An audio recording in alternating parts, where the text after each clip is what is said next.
ترکیب عادل فردوسی پور و ابوطالب یعنی یه ترکیب برنده. قبول داری؟ چقدر حرفه‌ای این آدم اومده استراتژی محتوایی ادوتیمنت رو پیاده کرد. یعنی بیس اصلی محتوا عادل فردوسی پور یه تحلیلگر جدی، دقیق، فنی و معتبر فوتباله. در کنارش ما طنز ابوطالب هم داریم. طنز راحت‌تر رو بهتر وایرال میشه. طنز مخاطب بیشتری داره. یعنی شاید یکی فنی فوتبال رو نبینه ولی اینو میشه.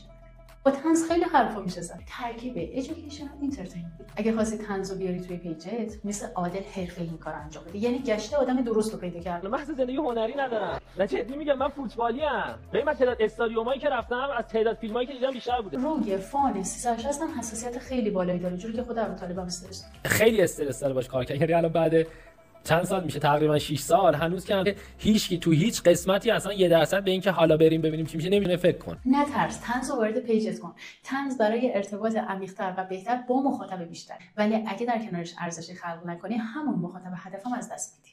پلتفرم اینستاگرام بر پایه سرگرمیه. باید بتونی مردم رو سرگرم کنی که روی محتوات بمونن تا بتونی محصولات رو معرفی کنی یا خدماتت رو پرزنت کنی. ولی به نظرت هر طنز و ترندی ارزش اینو داره که بسازی بذاری تو پیج؟ داداش این به گنگ من ضربه نمیزنه. اوکی.